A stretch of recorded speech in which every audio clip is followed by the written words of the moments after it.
சாலையோரம் வசிக்கும் மக்களிடையே குழந்தைகளின் பாதுகாப்பை உறுதிப்படுத்த நடவடிக்கை எடுக்க கோரி சென்னை மாநகர காவல் ஆணையரிடம் நடிகர் பார்த்திபன் புகார் மனு அளித்துள்ளார். சென்னையில் சாலையோரம் வசிப்போரின் குழந்தைகள் காணாமல் போவது தொடர்கதையாகி வருவதாக தமது புகாரில் குறிப்பிட்டுள்ளார். கடந்த 30 நாட்களில் 2 கைக்குழந்தைகள் காணாமல் போயுள்ளதாகவும் அவர்களை இதுவரை கண்டுபிடிக்கப்படவில்லை என்றும் தெரிவித்துள்ளார்.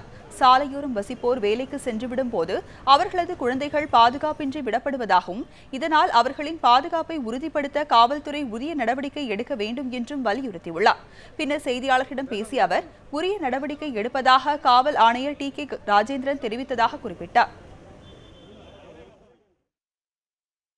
சிக்னல்ல பிச்சை எடுக்கிற குழந்தைகளை அவங்க எங்கிருந்து வராங்கன்னு கண்டுபிடிச்சோம்னா இந்த குழந்தைங்க எங்கிருந்து காணாம போகுதுங்கிற ஒரு விஷயத்தை ஒரு லிங்க் பண்ணலாமேன்ட்டு அது ஒரு நல்ல யோசனை. உடனடியாக நாங்கள் அதுக்கு முடிவெடுக்கிறோம்னு சொல்லியிருக்காங்க.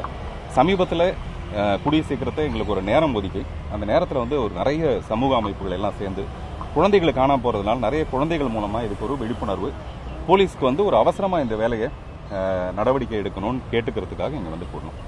அதுக்கான ஒரு நல்ல பலன் இருக்கும்னு எதிர்பார்க்கிறோம்.